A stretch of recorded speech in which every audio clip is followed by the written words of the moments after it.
I wanted to say welcome to the protecting the U.S. homeland, deterring China, and maintaining the ability to strike America's enemies anywhere in the world, and then also asking our allies to do more. We all know that this is a tall task, to be sure. So President Trump knew we needed a certain type of leader to bring the department into the 21st century, and he found that leader in now Secretary Pete Hegseth. So in less than 2 months, Secretary Hegseth has taken monumental steps to return the Department of Defense to its core mission, which is warfighting, lethality, meritocracy. In a very, very short amount of time, Secretary Hegseth has restored the warrior ethos. He's declared DEI dead at the DoD.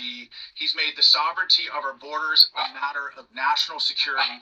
And we are refocused on training, fitness, and high standards across the board here in the Department of Defense.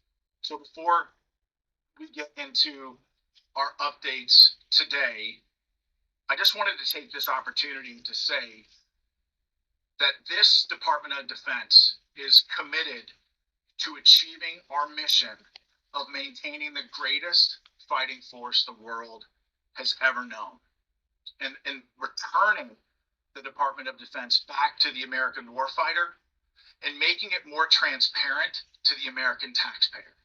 So starting out, as I'm sure you've all seen over the weekend, U.S. Central Command Forces initiated a series of operations consisting of precision strikes against Iran-backed Houthi targets across Yemen to restore freedom of navigation and reestablish American deterrence. For years, the Houthis have targeted U.S. military ships and aircraft. They've hit commercial ships as well, including U.S.-flagged vessels, and they threaten our personnel overseas. Houthi terrorists have launched missiles, one-way attack drones at U.S. warships over 170 times, and at commercial vessels 145 times since 2003. I know what it's like to be in a situation when you're under fire by the enemy. Your life is at risk, the life of your friends and your battle buddies is at risk, and you're prohibited from returning fire. That's a hellish situation that I wouldn't wish on my worst adversary. It's a tough position that we put America's sons and daughters in.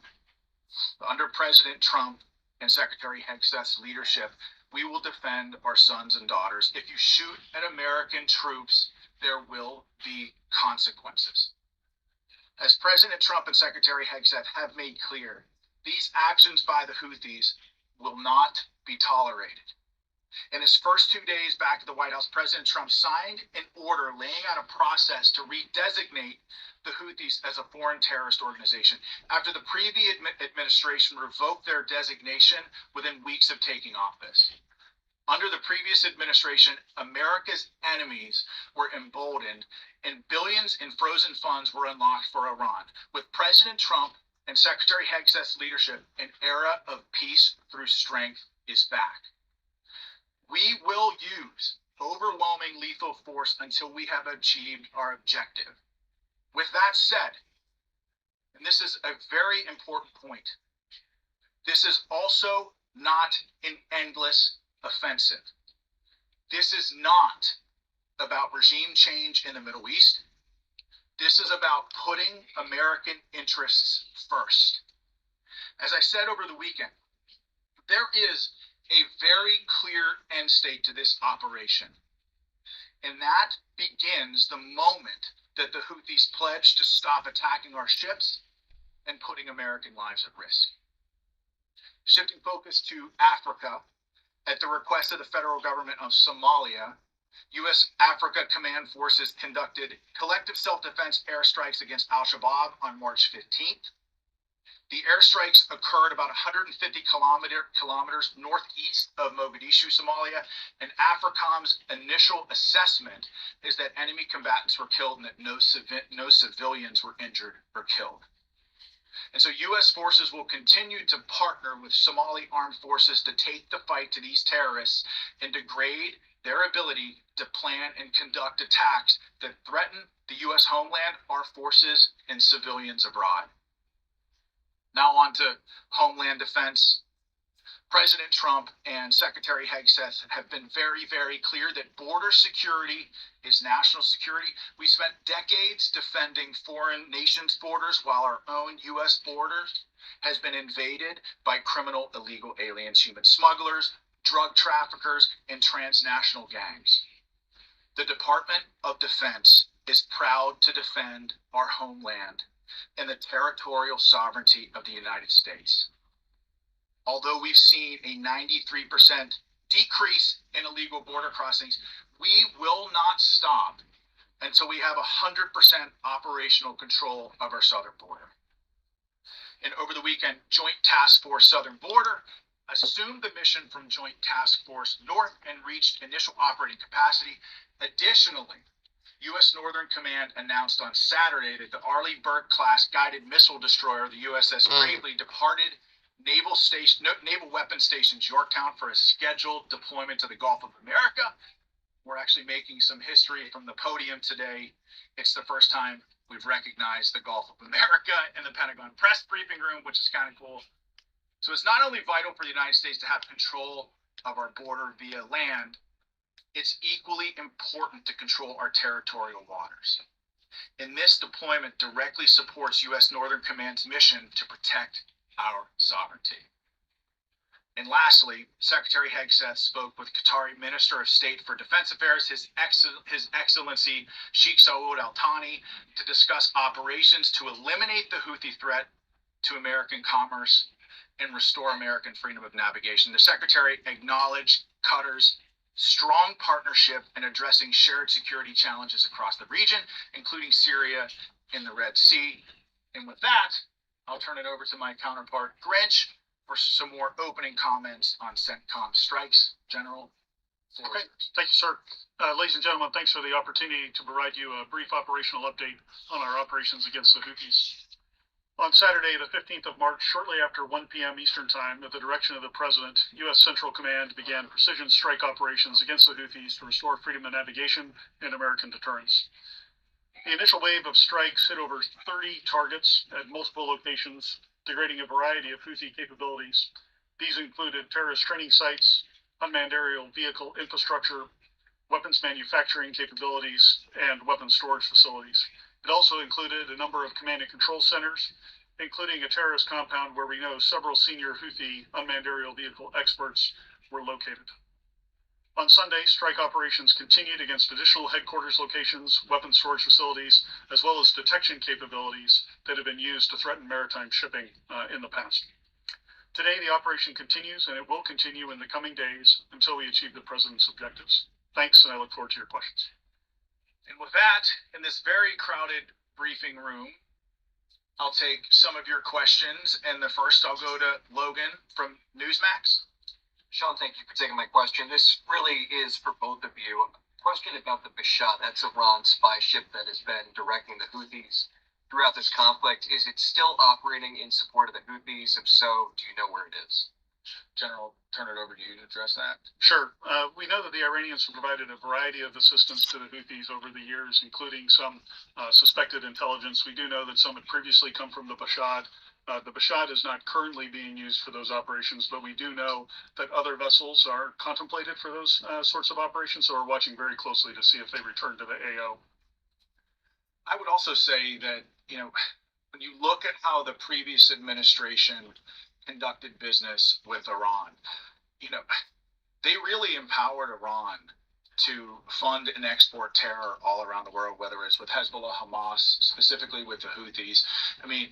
It's very clear. I think President Trump has made it very clear that he's put Iran on notice. I'm sure that you saw his tweet today, that essentially saying, and I'm paraphrasing, that any shot fired at U.S. forces by the Houthis would be considered a shot from Iran.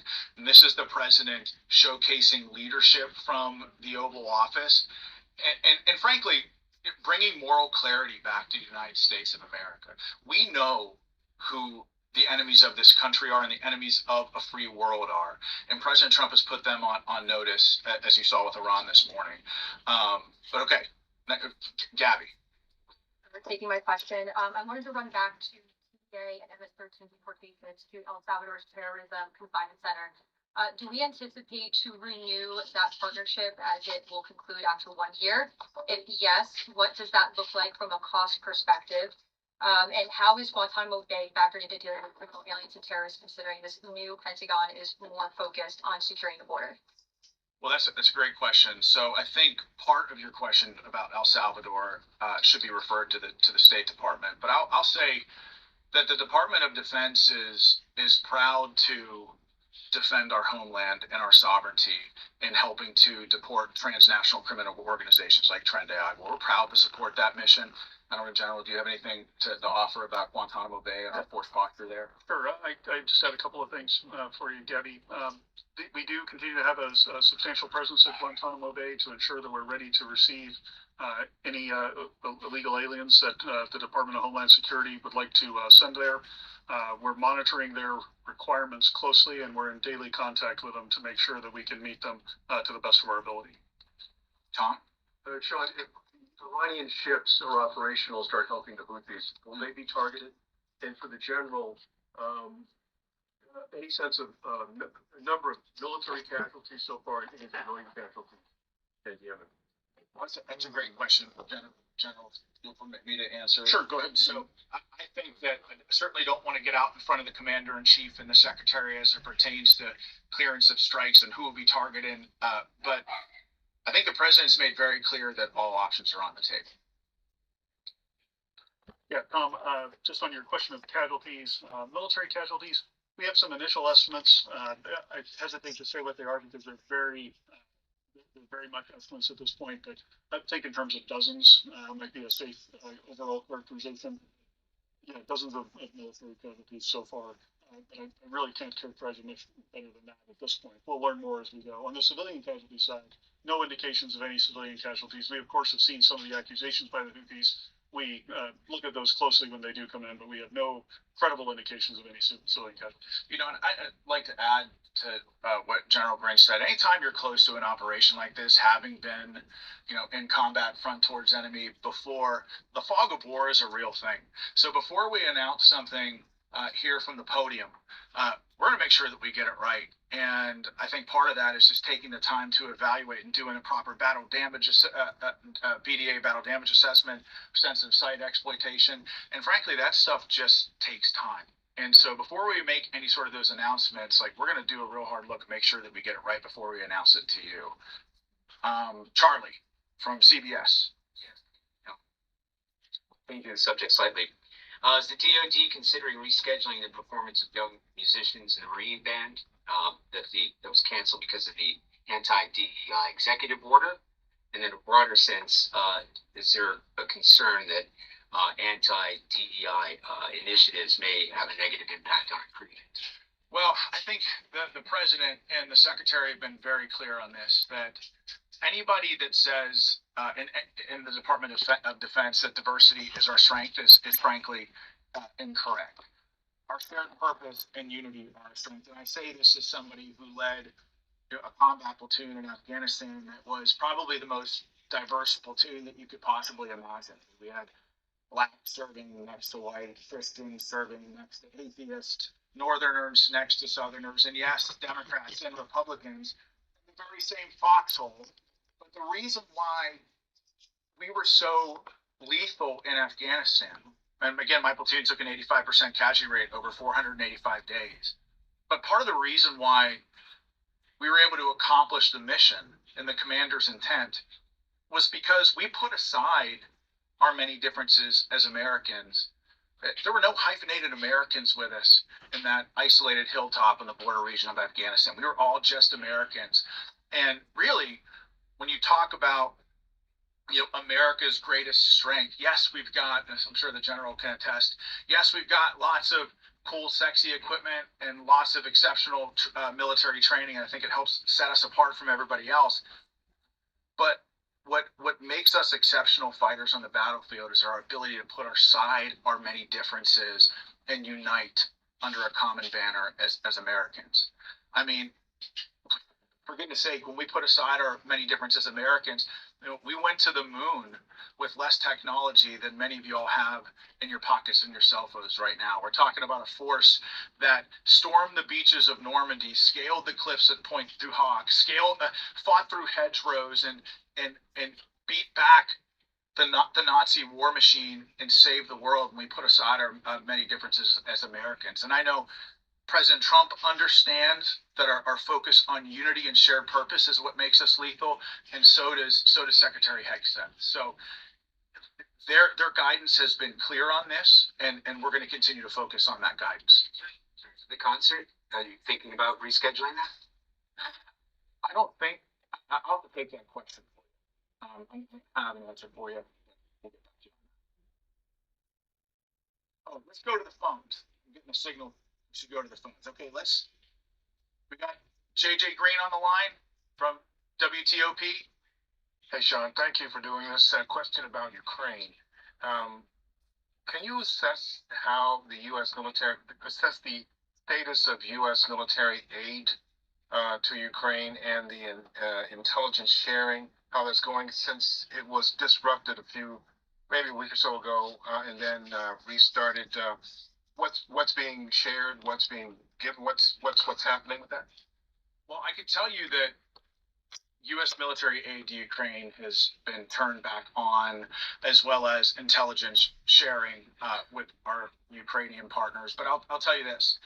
The president has been very clear since his time on the campaign trail that his focus with the war in Ukraine is bringing about peace and putting a distinct focus on peace and really to stop the dying. And so President Trump, along with his national security team, have been heavily involved in, along with Secretary Hegseth as well, heavily involved with Ukraine and Russia to try to broker that peace, understanding that there will likely be difficult conversations to be had on both sides when you're talking about, the release of hostages, when you're talking about potential ceasefire agreements, when you're talking about territory. As someone who's negotiated with some tough people on the battlefield, I can tell you it's a tough, imperfect, nuanced, and complicated process. And President Trump and Secretary Hegseth certainly understand that, with on the forefront of their mind peace as their first and foremost priority. General, do you have anything to add? No, I would just echo what you said, sir, which is, the status of U.S. military aid, it has been turned back on. We've got confirmed reports that it is continuing or is flowing back into Ukraine. And of course, daily reports on the outcome of the intelligence sharing and those efforts. So all of that is as it was previously. So I'm going to stick with the phones here just a second. I got Christina from Breitbart on the phones. Do I understand that? Yes, thanks so much for doing this, Sean. Two questions. After U.S. strikes against the Houthis on Saturday, the Houthis fired drones and missiles at the Truman. Will there be a response to those attacks? And secondly, the Pentagon has deployed the USS Bravely. And can you tell us a little bit about what it will be doing there exactly, what its mission will be? Oh, I guess I'll address the first part of your question first, Christina, and General, I'll let you chime in. The question of the Houthis. I mean, remind me of what the first part of your question was, Christina. Will there be a response to the Houthi attacks on the Truman? It was that I got you. So first of all, we did get reports of the Houthis firing ballistic missiles and some one-way attack drones against U.S. forces in the region. Those attacks were largely ineffective and didn't come anywhere near U.S. forces in the region. Again, the commanders in command of those vessels they were completely on point with regards to defending. They were not effective attacks. And so I would also say the answer to the second part of that question is that the response is ongoing. I mean, this isn't, there's going to be, as I mentioned, a very clear end state to this. And I think a lot of that has to do with how the Houthis respond. Firing at U.S. military personnel in the region and shooting at our ships and shooting at our drones and putting American lives at risk is not a good way to end this conflict. The Houthis could stop this tomorrow if they said, we're going to stop shooting at your people. But they've clearly chosen not to do that. And relentless to degrade their capability and to open up shipping lanes in the region and to defend our homeland. But General, Thanks, Sean. The only thing I would add is, the Houthis claim to have tried to attack the Harry S. Truman. Quite frankly, it's hard to tell because while we're executing precision strikes, they missed by over 100 miles. So I would just tell you their effectiveness. I would question anything that they claim in the press that they're doing or not doing. It's very hard to tell what they are just based on their level of incompetence that they've demonstrated so far. Yes, that's correct. There's also been a number of other attempts to interdict vessels in the Red Sea using UAVs and some cruise missiles as well. All of those have been easily defeated by our fighter aircraft that are there. General Grinch throwing shade at the Houthis from the podium. I love it. Some of the folks in here know that my previous job I dealt with the Houthis quite a bit. Yes, you did. Yes, you did. Happy to throw shade at them. On the question about the USS Gravely that you had, Christina. She's deploying under General Guillot, the commander of U.S. Northern Command's authorities for maritime homeland defense missions. She'll go down, as Sean mentioned, into the Gulf of America and surrounding areas and be involved in the interdiction mission for any of the drugs and whatnot that are heading in. It'll be partnered very closely with the United States Coast Guard. We won't share, of course, her actual scheme of maneuver here, but know that that's the mission that she's going down there for. We look forward to seeing what she can do. And on that point about the USS Gravely, I think it's really important that, the president and the secretary had made very clear 100% operational control of our southern border. I mean, we've got probably close to 10,000 troops on our southern border. We're surging a Stryker brigade combat team down there to reinforce the land border as well. But there's a sea component to this as well, and that's part of the mission of the USS Gravely is to secure the water routes in defense of our southern border. And so, Aaron, Daily Caller. Thank you, Sean. Will the Department of Defense commit to firing or otherwise disciplining any remaining leadership that were directly involved in the Afghanistan withdrawal? So we're in the process of figuring out what that investigation will look like. But I'll tell you, as somebody who served in Afghanistan and watched that unfold, I mean, I was horrified in a lot of ways.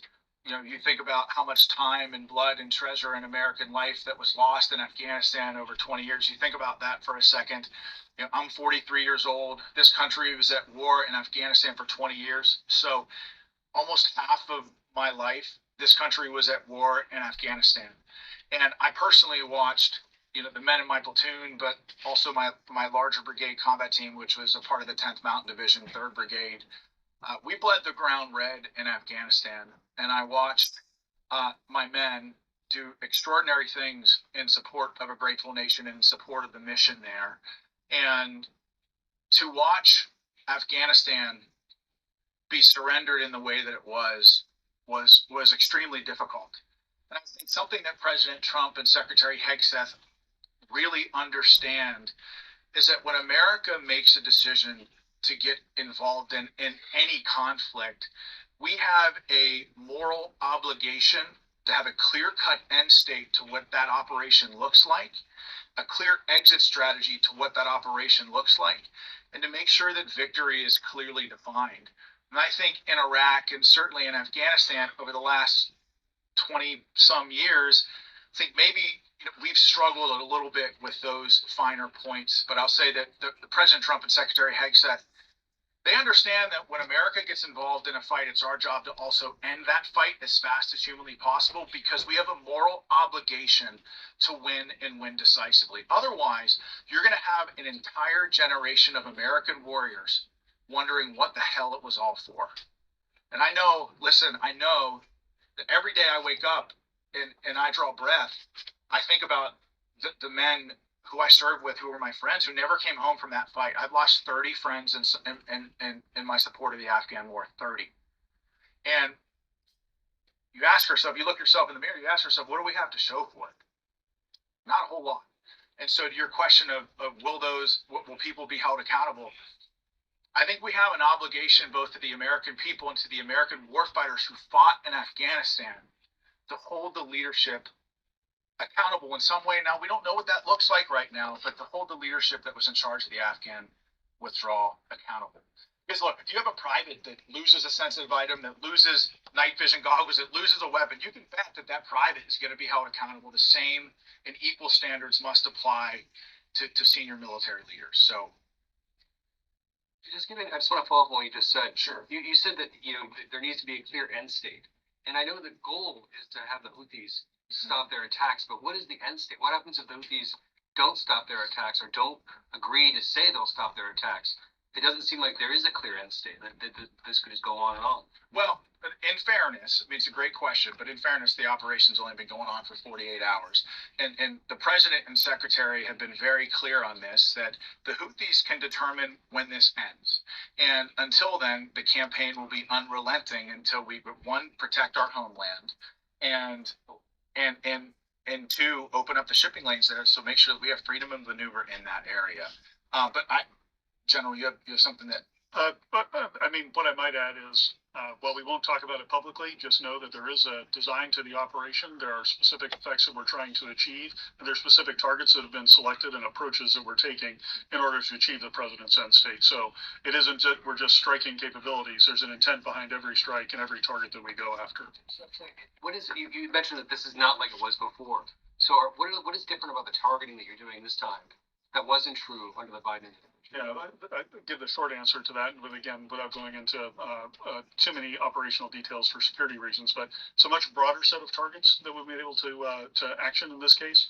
And the other key differences are the delegation of authorities from the president through Secretary Hegseth down to the operational commander. So that allows us to achieve a tempo of operations where we can react to opportunities that we see on the battlefield in order to continue to put pressure on the Houthis. Thank you very much. Will this operation include sending ground troops into Yemen? If so, how do you achieve your objective of making them say enough without sending ground troops? Well, I'll tell you, it's very difficult, if not impossible, for us to talk about force posture from this podium, because as a commander who's been on the battlefield, it's very, very important to keep the enemy guessing, keep your adversaries guessing. Now, that's not to say that we've got ground troops in Yemen. That's not to say that we're sending ground troops in, but it's difficult to talk about that stuff for operational security reasons from the podium. But generally, you have anything to add? No, nothing to add to that. I think that's exactly right. You said that one of the things that you were waiting to do for the BDA was sensitive site exploitation. Does that include U.S. boots on the ground or any kind of American personnel on the ground to do that? Can't talk about that stuff from the podium, but we have ways of conducting sensitive site exploitations without ground troops on it. Yeah, it does not always require boots on the ground to help sleep at the time. So Can I also ask you about if there's any U.S. military assessment? I know that you're still on, the BDA is ongoing, but is there any military assessment about how much of the Houthis' capabilities were degraded by these first couple of rounds? And can you say anything? The president's Truth Social mentioned going after leaders, which seems to be one of the things that's different here. Can you say anything about any of the leaders that were targeted here? Yeah, on the second part of the question, I'll just go to my opening statement where I mentioned that there was a unmanned aerial vehicle facility that was struck with several key leaders. Those were key individuals who led their unmanned aerial vehicle enterprise and were some of the technical experts in there. So think those types of individuals that we might be targeting as part of the command and control. And so we have destroyed command and control facilities, weapons manufacturing facilities, and advanced weapons storage locations. But again, this campaign is ongoing. It's difficult to talk about all this stuff from the podium, and we're not going to say anything from the podium until we're 100% sure that we have it right. I got time for one more question. You mentioned President's Truth Social. Is the U.S. military considering military options for Iran? I don't want to get out in front of the president or the secretary, but clearly, I mean, I think the president's Truth Social was pretty clear. And I think the meaning is right there for everybody. I think everybody understands what he means. I don't want to get out in front of the president, but all options are on the table at this time. That's all I got.